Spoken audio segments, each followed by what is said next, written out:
Mm-hmm.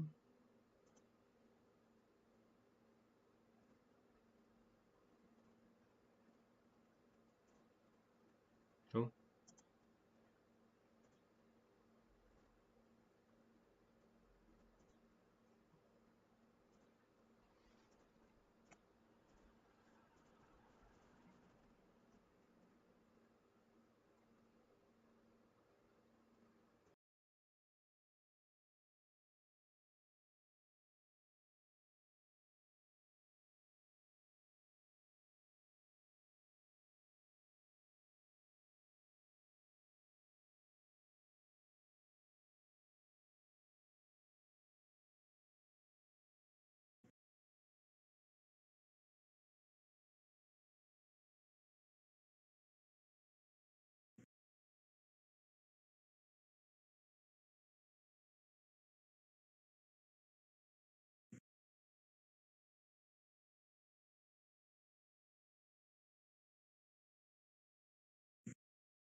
Hey guys, can anyone confirm that you can actually hear me?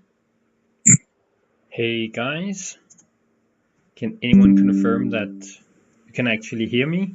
This is Hey guys, live stream where I can anyone confirm that you can actually hear me? This is Hey guys, live stream where I can anyone confirm that you can actually hear me? This is Hey guys, where I can anyone confirm that you can actually hear me? This is Hey guys, where I can anyone confirm that you can actually hear me? This is Hey guys, where I can anyone confirm. Let me see, is this better?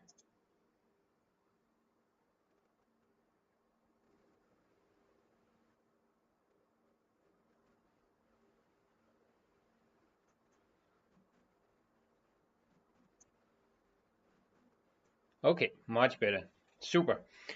Okay. Oh, and that's Steve, is that you? Great, super. Okay, so I will just start talking about this whole thing. But first foremost, I think that it's important to note that everything I say from here on and until this session ends will be my survivorship bias talking. So everything I've experienced during Kickstarter is my experience, and therefore it will need some understanding to implement it into whatever you're doing. So yeah, and of course you might already have noticed that English is not my native language. So if there's something that sounds repetitive or that sounds strange, it might be because my vocabulary is not that big. So we'll just have to take it from from here and see how that goes. So, but you can see the screen here, and I will just show you here that this is the first page of the Excel spreadsheet you can download, and I've tried to explain what the different elements, what the different spreadsheets do, and and yeah, I've tried to make all the spreadsheets as easy to overview as possible by highlighting the important numbers and by making sure you can see what numbers are a result of other cells doing calculations and so on and so forth. So hopefully that will make it easier to digest for anyone who's not as familiar with Excel. But I can highly recommend starting to educate yourself on Excel because it can solve a lot of problems, and in general it's a good tool also if you're developing board games. Okay, so the very first thing I want to go through is that if you are developing your own board game, you need to understand the value proposition that you are giving to potential buyers. So that's what the first spreadsheet is all about, the value proposition. And I have created my value proposition based on other games similar to mine. Therefore, if you're doing a racing game or a social deduction game, then you should look at similar games and therefore use data from similar games to adjust your value proposition so it works within the frame that you are presenting, right? So, but here are my, you could say, closest competitors in terms of bringing a new board game into this sphere. And my board game, just for reference here, is Rogue Angels. So many of the games I've listed here, or all the games I've listed here, are in some way related to the same genre or the same mechanics or the same value proposition. It could also be content. So, and these numbers and figures that I've found may not all be 100% correct, but when you turn it into statistics, with enough data, you start to get a certain frame to work within. Like you can see what are the highest, what are the games with the most value or with the most content, what are their price points, and you can move on from there, right? So I will highly recommend that is the very first thing that you will work with when you're working on your own game. And of course, there can be a lot of other things to take into consideration. As you can see here, one of the things I'm looking at is campaign length, because I'm doing a campaign game, right? So, but if you're doing a social deduction game or a dudes on a map game, something like that, then you might have some other criteria you want to work into your value proposition, right? Once that's done, you will end up with a price point you want to achieve for your Kickstarter, and then probably a price point that you see realistic for sales moving on from there. And they are not set in stone, so this is just like you have to start with that. And that leads me into the project economy, because your project economy is based on these numbers. So, and here I have all my my economy for this particular project. What is important to note is, especially if you are working with accounting or anything like that professionally, you will see that there is no capacity cost. There's no I don't have a company that runs with a capacity of any sort that needs to be put into the project economy, but that would be the case if you were a continuing publishing games, right? If you had a staff and so on and so forth. But here it's project economy and not necessarily company economy. So just distinguish between those. Oh, and I will of course try to take questions as they come. So just write them in the chat. And I can see here that Steve has written campaign length is interesting value proposition to compare to. I can see length being long, being considered a good or bad thing depending on the person. Yeah, that's right. There's definitely also value to be had in doing something opposite of what's the trend, because sometimes you will hit a sweet spot, which many people might have been longing for. So making something just longer for the sake of that might not be the case. So yeah, and I will try to post this video as a regular YouTube video, whatever, afterwards. I'm not a huge streamer or anything. I have done this before, so bear with me, but I will try to make it as a video you can watch afterwards as well. So hopefully that will, and then I can put in some timestamps or something to make it easier to watch. Okay, so the project economy. This here is the economy I've done for Rogue Angels. And I mean, you cannot look at that and say that that will be a blueprint for other games, because of course my game is much more heavily relying on illustrations than most games. But for the genre, it's for example something that costs a lot to put illustrations, layout, 3D figures, for printing, whatever. So yeah, and thank you, Steve, for that. And there is of course the whole thing about how much expenses you should put into the Kickstarter itself, and if you can do a lot of the things yourself, it's cool. But you will see that there are some trends I will go into that you will not be able to avoid, I think. So, but as you can see here, all the numbers that are in this orange color here are my own inputs. So those are numbers you can put in yourself, and then the yellowish columns here will calculate based on the figures you put in. And for this spreadsheet, I've made it possible to turn all on and off different elements if you want to exclude them from your calculations. So you can see that will heavily affect the other numbers when you do that. Okay, so what is the most important number here to work with is how many units you expect to sell or to have people pledge during your campaign, right? So I put in a number here of 2,166. And when I do that, of course, all the other numbers adjust according to those initial 2,000 backers here, right?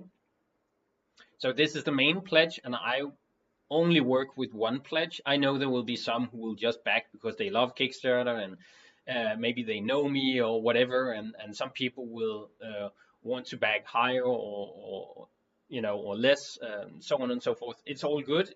I work with one main pledge because that's the one that will carry the campaign itself. So right here I have then calculated the different fees and so on and so forth. Be aware that those may be different depending on where you're situated, right? So that's all going to happen through the campaign, and then we have the post-campaign expenses, which are the production. There's probably still some digital production to be done, illustrations, layout, and so forth. But then we have the physical production, which is the heavy part, of course. I have here a very important number, which is the production, the units you're going to order. And that's very important to take into consideration, because that will depend on how many you sell, how many you expect to sell going forward, but also it will probably have a minimum viable order. Like for a game of this size, it's not viable to purchase less than 3,000 units because the unit price will skyrocket if you go below 3,000. So, but if it's a card game, sure, you can order 1,000 copies without too much trouble, right? And as you can see here in this this cell is calculated based on my 3,000 units I put out in the left, and it will round it up to the nearest 500. So I cannot go below 3,000. If I get fewer baggage than 3,000, it will round it up to 3,000. But if I go above that, let's say I got 4,100 baggage, then it will upgrade the number to 4,500 that I will have to order, right? So, and this cell here will capture the product calculation and then find the appropriate number and then draw that per unit number in here in the project economy, right? Okay, we have a lot of other things from the freight to distribution, tariffs, and so on and so forth. And we have a post-production where you can hopefully sell the rest of the board games with a certain amount of losses and promotions and so on and so forth. Yeah. Okay. Let me just see here what you've written. Yeah, there is a 25% VAT on everything here. So go Denmark. But there are many other things great about Denmark. So that's just how it is. So the 500 increments is usually just how you order. Like, I mean, you would exactly because you want to have some stock in hand, and you are also going to lose some. I lost, I think, 120 games of my first game I ever produced, which was a ton, and that would have been a problem if I had already sold those units, right? So you definitely want some, but that was because a container tipped over, so or something inside the container tipped over, which destroyed more than 100 of my games. So that was awful. Yeah, and the manufacturer would usually deal with that, but I mean, you can probably get them to order or to order something in between those numbers, but it's usually what they scope in. They have a scope of maybe 3,000, 3,500, 4,000, depending on what you want. Yeah, that was tough on me to see those pictures of a tilted palette with so many games. Oh, yeah. Okay, so moving on from this, this is your most important document, right? That's the project economy. That's the one that will hopefully carry you through and understanding also the scope of it all. Because as you can see, once I start to manipulate some of these numbers, it will be harder to lower the Kickstarter funding goal, because where you're going to find the margin to do that. So I will try to take you through that. Okay, the next spreadsheet is the production calculations. And usually you would get a quote from the manufacturers. So they will quote you maybe 3,000, 5,000, 8,000, something like that, right? And you can see the per cost unit per cost per unit will hopefully drop. So in this case, it's not precise what I put here. I've estimated from my previous quotations, and I will get a new one once I get closer to my Kickstarter launch, of course. But just to give you an idea, let's say from the 3,000 up to 4,500, it's $40 per game, and then it starts to go down from there, right? So therefore, my calculation goes in and picks the proper number and calculate from there. And the same goes for stretch goals, because when you do your game, you probably have a base game of what you at least want to produce and what you want to get produced, no matter what, right? And then you can upgrade different things with your stretch goals, right? But they have to be within budget, and some have learned that the hard way, right? So what I've done here is that I have put in the stretch goals. I put in the flat cost and the per unit cost of the different stretch goals, and then you do these cells here. They calculate based on how many units you have produced, and of course including the flat cost. And then down here you have the amount that it's going to be added to the budget. So the accumulated cost of the stretch goals will have to be added to the budget, right? But it should be depending on how many you're actually going to produce. So to just give you an example, you can see if I'm doing 3,000 units, I had the unit price of $40, and I have stretch goals that goes all the way to $3,390 in total. If I can get 5,000 copies produced, I will get a lower per unit cost, and I will get a higher accumulated cost because, of course, the stretch goals also have a higher cost as they add to each of the units, right? So if we go back here, we can try to put in 4,700 units sold in the Kickstarter, and you can see that this one here goes to 5,000. The unit cost goes down, and the stretch goals goes up. So they will be found there, right? And again, if I cancel that, you can see that the stretch goals, accumulated stretch goals, go down, and the unit price goes up.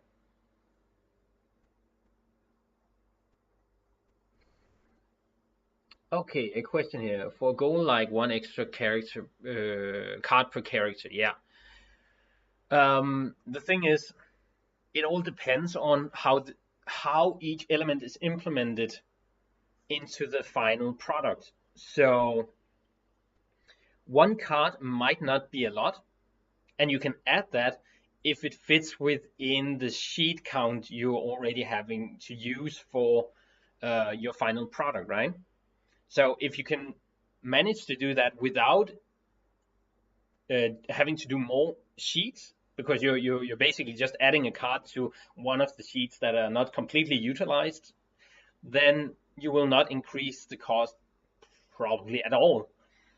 The thing is, where should this card be added to? If you have already some cards that needs to be in special bags or in special envelopes or whatever, and you suddenly have to stick one card into each envelope, that will increase the cost a lot, right? So all these things you have to know something about. You have to know how it's assembled, and you should of course always ask the manufacturer and get those stretch goals as separated and explained in detail how they're going to be implemented into the game, so that they can lay out the assembly cost, because the production cost might be low due to you utilizing something that was not used. But if the assembly cost then skyrockets because now you need 4 extra hands doing things on the assembly line, then there you have a money sink, right? Yeah, and of course there's the weight factor in all of this. So you need to be sure that when you have the manufacturing cost, you also get the weight of the final game and how they're going to be packed on a pallet. And then you can measure, you could take a kitchen weight and you could measure different cards and things that you're going to apply or you want to use in your stretch goals, right? And see if that gets over a certain scale, because you could easily see a problem if you have a game that can be shipped for a certain amount because it's less than 2 kilos, but the extra stretch goals just puts it above 2 kilos. That could be a huge game changer, right, for your cost. So yeah. Okay, so we have the calculation cost and how that affects the different elements. It's also important maybe just here to state, like, you might put in a few things that doesn't have a high cost per unit necessarily, but if the flat cost is quite high because now you need to phone the illustrator again to get that person to do 10 new illustrations, you are looking at still a pretty high upfront cost, right? So you need to have gained those costs through the Kickstarter, right? And that's what makes the stretch goals so dangerous, because usually you have not gained those money because you're still chasing the real funding goal and not the Kickstarter funding goal, if that makes sense. I will try to get into that later. Yeah. Okay. So now that we have an idea of how the units are priced and how our economy looks based on all these different things that we will have to spend money on, we actually also need to know how will our Kickstarter fare. And there's no way of knowing that exactly. So we can do some statistics and base our guesses on that, because statistics usually end up being close to the truth. Okay, for that, I have done a Kickstarter projection spreadsheet. So my Kickstarter projection spreadsheet is also based on Kickstarter campaigns that has the same type of product that I am going to launch through my Kickstarter, right? So I want it to be similar to get the least amount of variations possible, right? So if you, again, if you're doing some kind of kids game, don't use these data. Use the same approach, but don't use these data. I would probably argue that Kickstarter has the same trends, so in the end, the data might not be that much off what you see here, but it's just important still to collect data from the right sources, right, when you're doing these kind of things. So I have looked at 36 Kickstarters that to some extent will look like my Kickstarter. I mean, offering the same value proposition and within the same time span and with the same starting point. Not everyone will look exactly like mine, of course, but I have written in the bottom, I've written some criteria that I think is important to keep in mind when you're selecting the data you're going to use. So here, the Kickstarter selection data I'm going for is like, it needs to have a comparable size, and the Kickstarter has the same capacity. You know, I cannot compare my campaigns to Awaken Realms, no matter how I slice this. That's not going to be good for me in the end, right? Because my data will be screwed towards that. So be sure to keep that in mind. Don't use Marvel or other popular IPs that have been done on Kickstarter, because that's also not going to be accurate. Okay, so do you feel big game launches at the same time has a big factor in success? How do you account for that in your estimations? You cannot account for that in the estimations, I would say. But there is a lot of survivorship bias in that, because maybe you succeed and you would be like, oh, that's because this campaign was launching together with mine, so we kind of had, you know, they drew a lot of attention and therefore that was good. And if it failed, you will say the opposite, right? That's usually how it goes. I think it's very important that you always look at your Kickstarter in a vacuum, in the sense that you have to pour in all the value you can and have to plan for the worst, and then you can always hope for the best. But you have to plan for the worst, right? So I would probably not start and end on the same dates as big Kickstarters if I got any knowledge of their launch. But maybe if you find a sweet spot that, you know, so you can be in those Kickstarter emails that are sent out at the moments when the big ones are on, because then they will also draw a lot of eyes towards your campaign if you're so lucky to be featured alongside them, right? Because even in Kickstarter updates these days, they also have featured campaigns below. So if you are a similar thing, you might get a lot of eyes on you.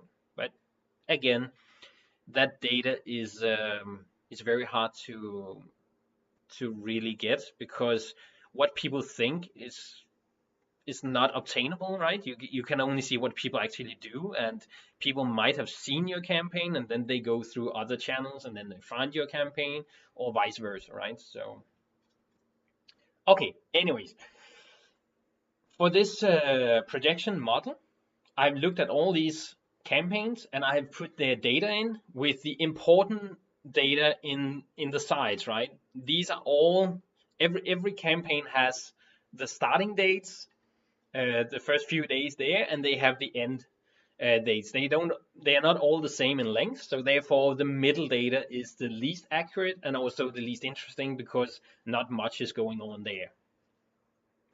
So thanks. Take care, Steve, and nice to have you on. So I've also highlighted those numbers down here. The 2 first days are the most important ones, and then you have the 2, let me just do like this here, the 2 last days, so you can see those are important too. Okay, so the numbers I am drawing below here, below my data collection sheets up here, are data based on the amount of backers I want to get. So I want to get 2,166. That means based on the average from all the other campaigns, I need to get these numbers on the first 2 days. You can see that's roughly what, 847, not roughly, but exactly. That's important to keep in mind because those will be the most important days and will set the tone for your campaign. Now, of course, this here is the test data where you can test how many days you should have, and then this one down here is the amount of days you're actually going to use. So the numbers in this second section will be the ones that will be implemented on the other spreadsheets. So here you can see the number is a little bit higher because I have taken out 10 days. There are 10 days in the middle, basically, that I'm not going to use. Instead of using 34 days, I will use 24 days, right? This means that the 2 first days, I will need to get 857 backers in order to reach the final goal of 2,166 backers. So these will be good numbers to also keep in mind when you are launching and see if you kind of trend towards those end goals, right? To work on this, I have a few other things we need to go through. So there is Kickstarter reference data, and this is very sketchy because Kickstarter is very sketchy about their own data, right? So how many backers are they going to provide you with?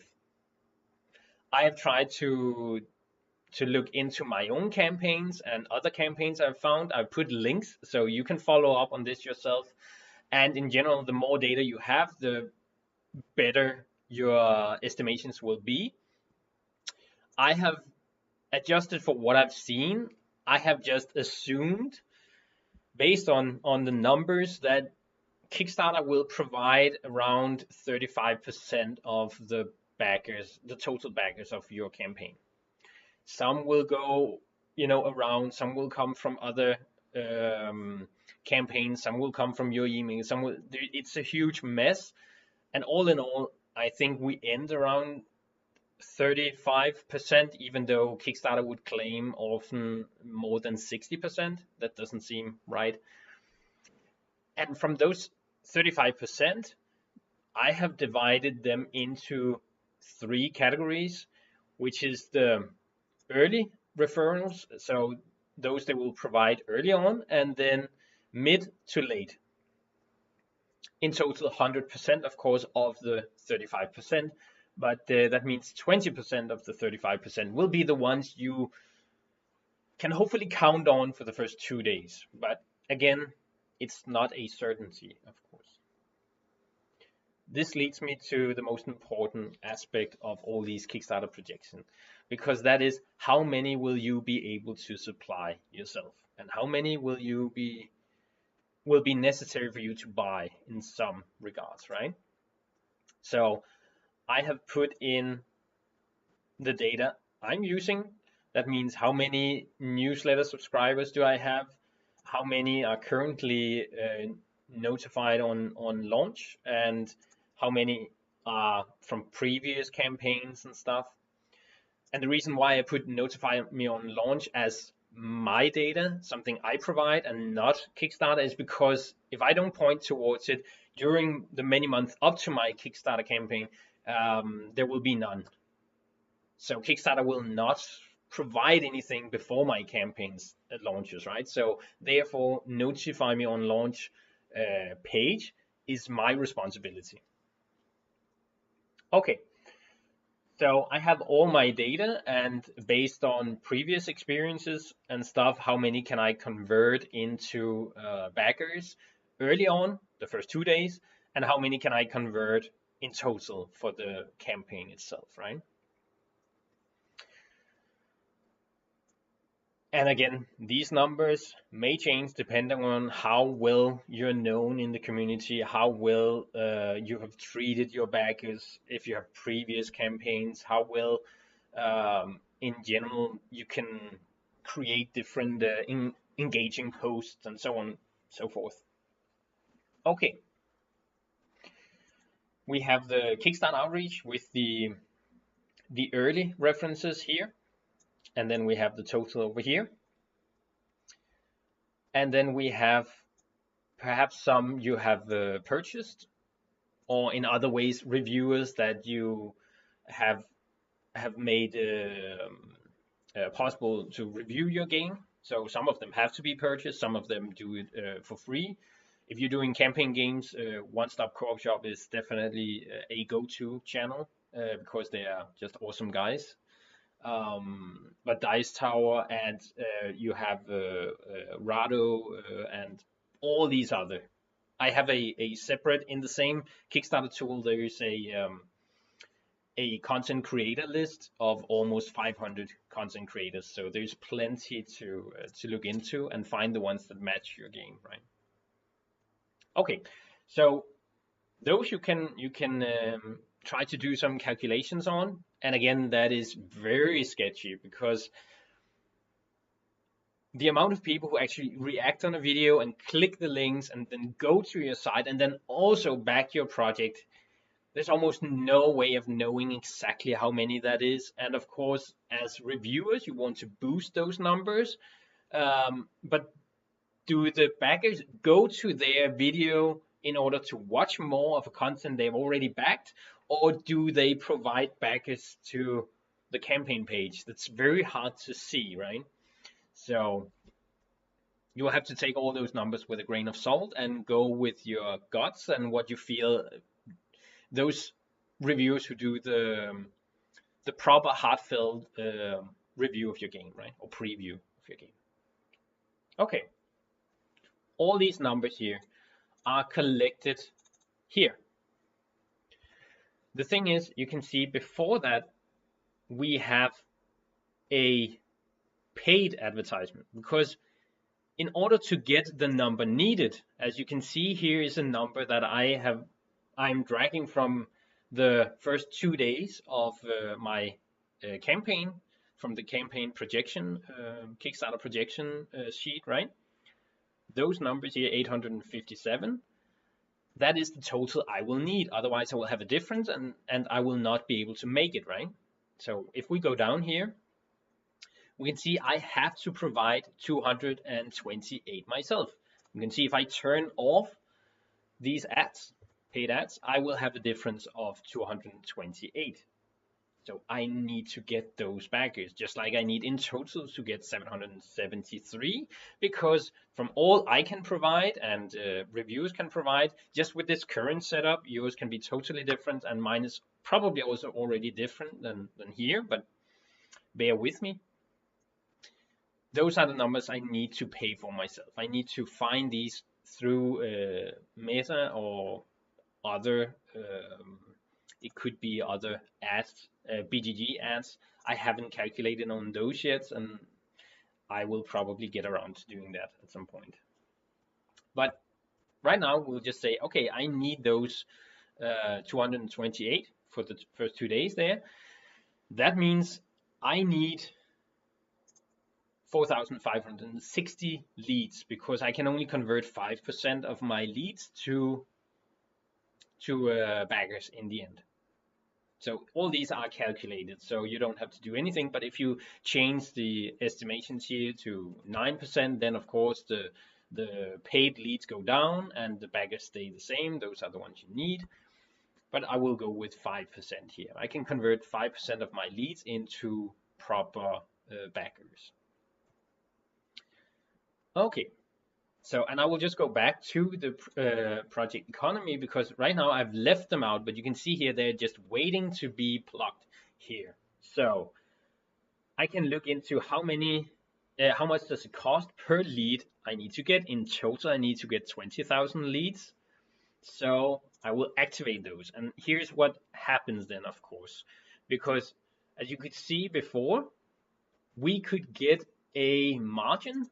Contribution margin is the final margin of taking all your expenses and then seeing how much do I have left after I have earned. I have my net turnover, and then I have all my expenses. So right here, well, good, I am in plus. It's a tiny plus, but it's a plus, right? If I turn on my marketing, which I need in order to actually get to the end, it will look different. You can see now I'm in a minus 6.43%, or in a minus $13,000, right? I put my own currency here, Danish crowns, but you just do your own currency, of course. So that means for me to get in a plus after production has been paid, I will need to get more backers. That also means my marketing will go up, because my Kickstarter outreach has not increased, but now I will need to pay for the last in order to catch up, right? So I might have to go for 2,350. Let's see, I hit around 0 here, but you see my lead amount also went up from 20,000 to 23,000. So I need more leads, right, to get the actual number needed to stay in the positive once I've paid all the bills. Now, if you can sustain these losses, because you will be hopefully earning money afterwards, you can see, well, I can still sell some games. So that means in the end, I might make some money, right? But it's all about how long can you sustain those losses. So because once you've paid for production, there's still a way to go before you can sell those last games, right? So all this, and that's why you can see that many Kickstarters or Kickstarter creators, they talk about, well, my Kickstarter goal is actually only $10,000 and so on. Then it's not because they can create a game for $10,000, because that's insane. Of course they cannot, but they can sustain the losses that this brings for enough time to maybe recoup it on a second printing, or with the amount of games they can sell afterwards. So always something you have to keep in mind. How much are you willing to risk, and how much economic damage can you actually sustain in this time frame it will take you to get the production done. And then you can see, if you bet too much on being able to sustain it, and then you, like me, have a pallet that tips over and you lose 100 games, and nobody wants to take responsibility for that, because you will see that with shipping companies, they will be like, well, we didn't touch it, we just transported here to here, and then the one who really did it was the ones driving the truck, and all this going back and forth, and you might not get paid a single dime in that. So you have to take all these things into consideration. Yeah, it is very complex. If you want to do it safe, I mean, you can always just do this and go happy go lucky, but then you also increase the risk, right? So doing it like this and try to iterate on your economy and figure out where do you have some where do you get to the edge where it's tolerable to accept some losses, or so on and so forth. Yeah. Okay, back to the outreach here, because the outreach is more than that, right? I've told you that you need 800 or I need 857 to be successful.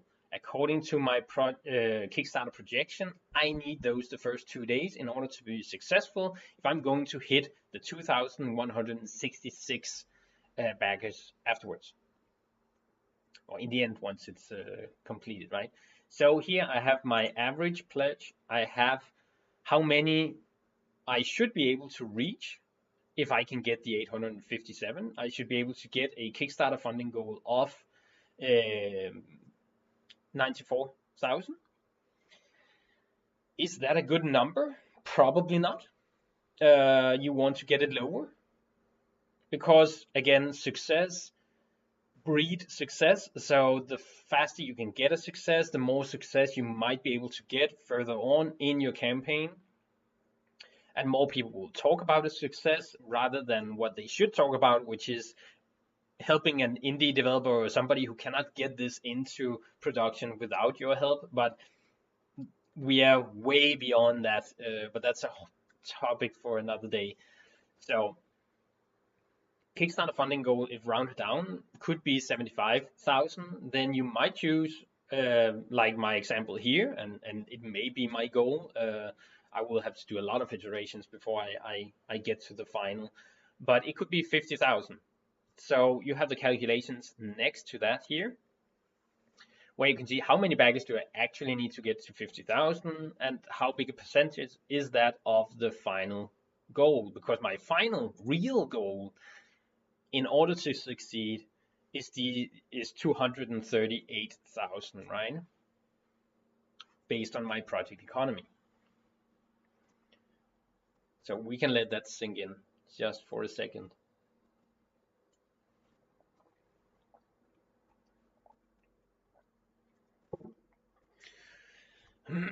So I need to hit this number within 24 days. If I'm going for a Kickstarter lasting 24 days, that means this amount of funding per day and this amount of backers per day. Yeah. And how do you get that? Well,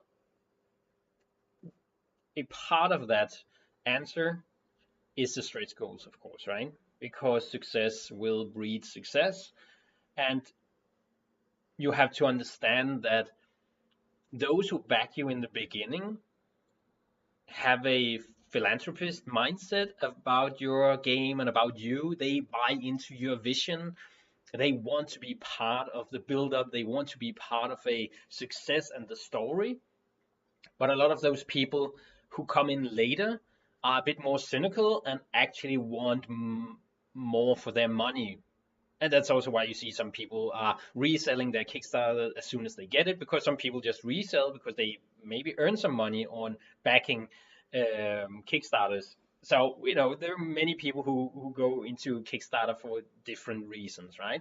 You just have to understand that the people who back early are probably the ones who are the least interested in stretch goals, but as time goes on, people who are being converted might be more interested in these stretch goals, right? Okay, so, and you can see here in the bottom, I have when my launch date is. This is my current launch date. Probably, it depends on how my other parts of my life moves on. It may be changed, pushed further into the future.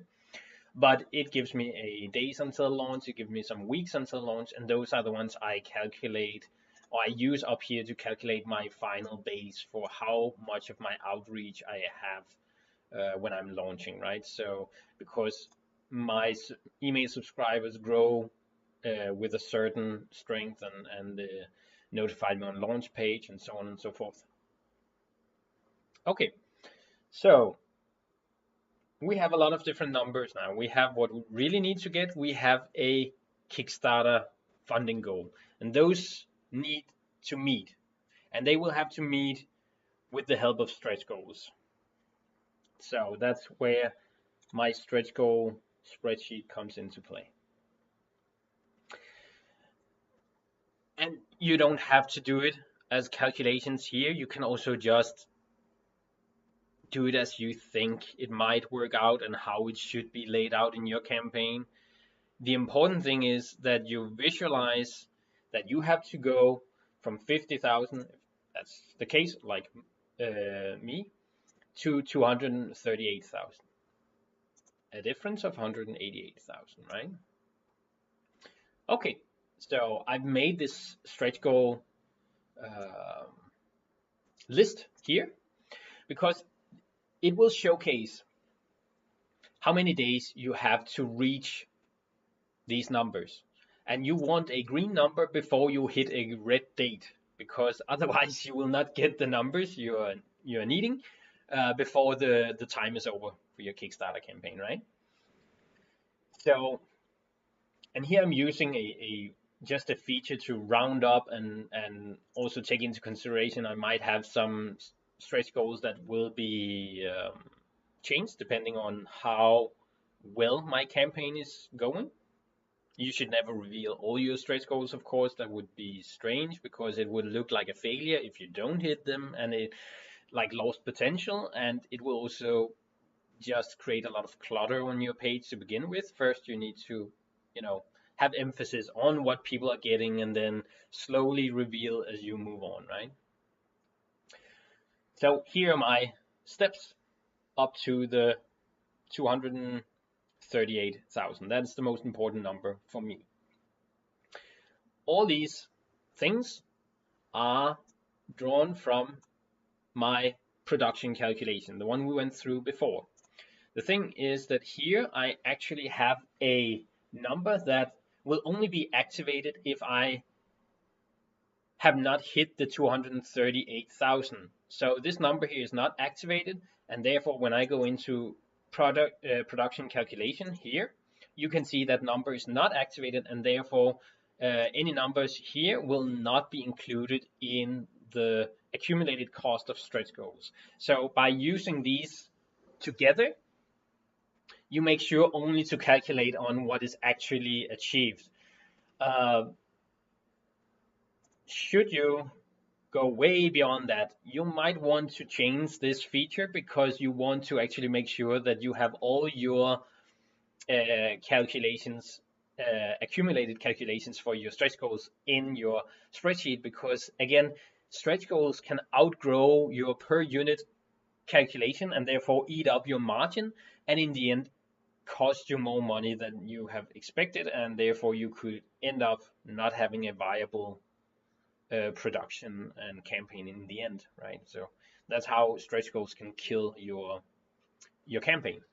So I almost fell for that with my first campaign. It was probably nothing else but sheer dumb luck that I didn't reach, or I went to a zero when everything had been paid, because otherwise, yeah, it could have been awful.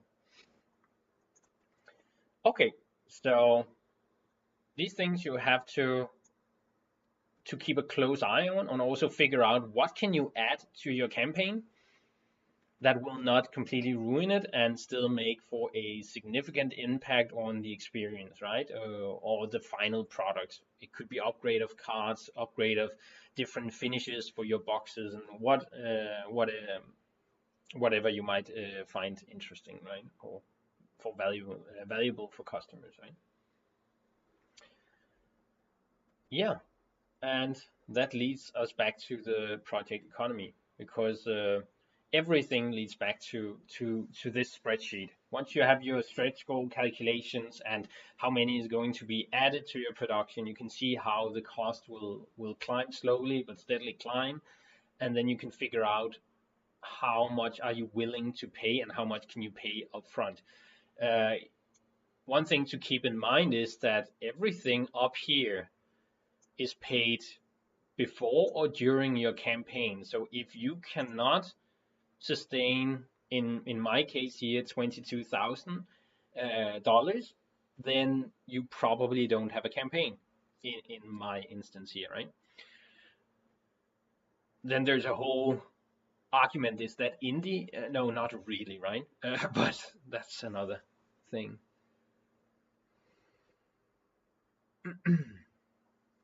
I would probably just reveal the first 2 or 3 stretch goals, and then, reveal them step by step so people have something to look forward to, but also you can adjust the numbers that you need to reach, because in the end, Kickstarter is a mind experiment, and understanding the trends and the mind of people who back is so complex that when you lay things out, it doesn't pan out the way you want it to. So you have to be careful and have to adjust for things happening during your campaign.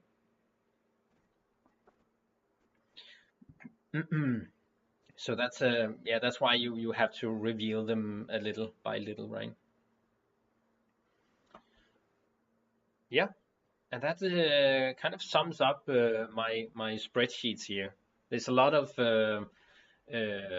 formulas, and they should, you're probably, if you've looked at them, you can see they are Danish, but they should convert into English just fine automatically when you open them in Excel. So you should be able to use it all. But just as I've written, don't delete any of those cells that have reference or that have formulas before you understand their impact, right? Because if you do that, then you're left a little bit on your own to figure out how that works. But hopefully it can help you to navigate and figure out when is your economy, your project economy actually viable for Kickstarter, because it's not as simple as it looks, and there are many costs that accumulated actually can destroy whole campaigns, right? And we've seen it time and again.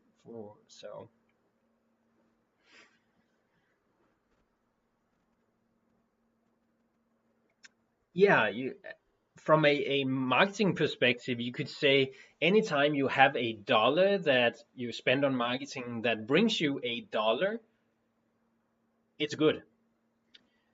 But here there is the stretch goal thing, right? So if you put in a dollar and you only get a dollar, then the stretch goals will slowly close the margin, the gap you have in earnings per unit, right? So you want more than a dollar in, because otherwise you will slowly eat up because if you just get more baggage, which is of course good, so hopefully all this will spiral the right way, but you need a bit more than what you put in order to offset that you are slowly eating away at your own success by adding more content to your game, because more content bring more backers, if that makes sense.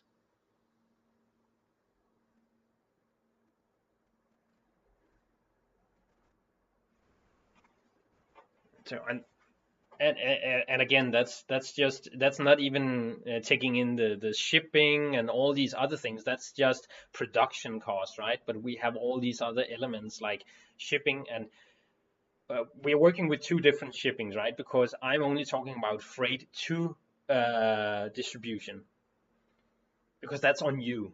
That's something you have to do, and that's what has been a problem for the last 3 years, is these insane influx prices on shipping, right?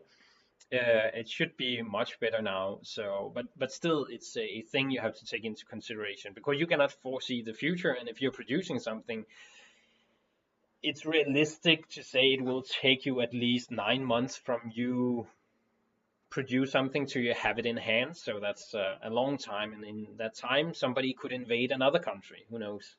There are many maniacs out there, right?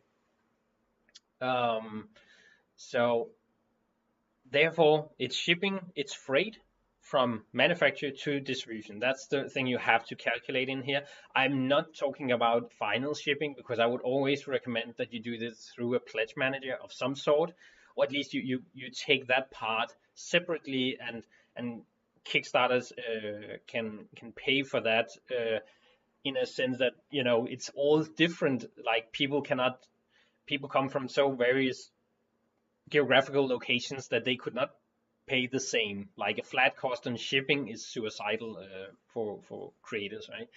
So you have to take that into account. Um, and it's also much easier for you if you have the shipping and weight with that. You can also, if it turns out that your economy was much better, then you can just charge a little less in shipping and, you know, pay it forward. That's awesome. You would not have that luxury if you have settled everything to begin with. The, but since prices are always climbing, the greater risk is that you will have too few or not enough money to pay for shipping afterwards, right? So yeah, but that's yeah, that sums up my spreadsheets that you can hopefully use for something when you are building your own campaigns and projects.